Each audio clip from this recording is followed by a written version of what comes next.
কি কেউ রাজ্যসভার এমপি হবে, তো কেউ লোকসভার এমপি হওয়ার জন্য। আর আপনার আমার গরিব সাদাসিধে সরল সহজ মতুয়া ভাইগুলোর কি হচ্ছে, আতঙ্কিত হচ্ছে। তাই আমি এখানে এসে বলে যাই, এবার বলুন, সিএ অ্যাপ্লিকেশনে শুনছি নাকি 800 টাকায় নাগরিকত্ব বিক্রি হচ্ছে আর 20 টাকায় ফর্ম। খারাপ লাগছে আমার, পেপারে বেরিয়েছে 800 টাকায় নাগরিকত্ব বিক্রি হচ্ছে আর 20 টাকায় ফর্ম ফিল আপ। বুঝতে পারছেন, পুরো বুকা বানাচ্ছে। ঐক্যবদ্ধ হন, মতুয়া সমাজ ঐক্যবদ্ধ হন, নশূদ্র সমাজ ঐক্যবদ্ধ হন, দলিত সমাজ ঐক্যবদ্ধ হন। আমরা প্রশ্ন করব যখন এটা নাগরিকত্ব প্রশ্ন নয়, তারপরেও বলছি সিএ এর সাথে এসআইআর এর সাথে নাগরিকত্বের ব্যাপার নেই, তারপরেও বলছি ঐক্যবদ্ধ হন।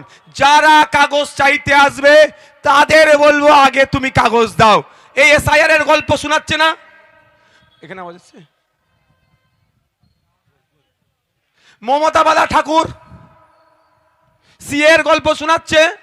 যদি শোনাই শান্তনু ঠাকুর, সুব্রত ঠাকুর মহাশয়, তাদেরকে সম্মান দিই ঠাকুর পরিবারের সন্তান হিসাবে, তাদেরকে আমি সম্মানে একটুও ত্রুটি রাখবো না। কারণ হরিচাঁদ ঠাকুর, গুরুচাঁদ ঠাকুরের যে অবদান মতুয়া সমাজের জন্য, সেই অবদানকে সামনে রেখে আমি সেই পরিবার, তার হরিচাঁদ ঠাকুর, গুরুচাঁদ ঠাকুরের রক্ত তাদের গায়ে বইছে, সেই জায়গায় আমি তাদেরকে একটু অসম্মান করব না। কিন্তু একজন মানুষ হিসাবে আমি সুব্রত ঠাকুরদের কাছে চ্যালেঞ্জ দিচ্ছি, আমি শান্তনু ঠাকুরদের বলছি, আগে আপনারা সিএ ফর্মটা সাবমিশন করে আমাদেরকে প্রমাণ দেখান, তারপরে সরল সাদাসিধে নিরহ মতুয়াদেরকে বলবেন সিএ ফর্ম ফিল আপ করতে। কি বলছি বুঝতে পারছেন? বলবেন আগে সুব্রত ঠাকুর, শান্তনু ঠাকুর মহাশয়দেরকে বলুন, ঠাকুর বাবু আগে আপনারা ফিল আপ করুন, তো খোঁজ নিয়ে দেখুন ফিল আপ করেছে কি করেনি। ঠাকুর পরিবারের সন্তান হিসেবে আমি রেসপেক্ট করি, ওখানে একটু আমার অসম্মান তাদের করব না, কিন্তু বাস্তব কথার সাথে মিলে আসতে হবে। তাহলে বোকা বানানো হচ্ছে আমাদেরকে।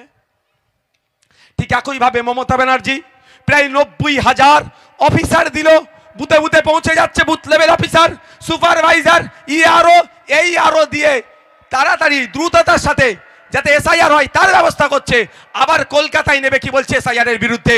আমি একটা বলতে চাই, এতক্ষণ হয়তো মমতা ব্যানার্জির বাড়িতে এই গণনা ফর্ম পৌঁছে গিয়েছে, মমতা ব্যানার্জি মিডিয়া ডেকে, অভিষেক ব্যানার্জি মিডিয়া ডেকে গণনা ফর্ম আগে ছিঁড়ে ফেলুক, তারপরে নওশাদ সিদ্দিকী এসআইআর এর বিরুদ্ধে নামবে।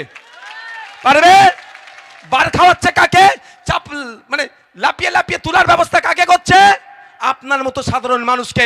যদি মমতা ব্যানার্জি সত্যিকারের এসআইআর এর বিরুদ্ধে হয়, তাহলে ওই গণনা ফর্ম ছিঁড়ে ফেলে দিক।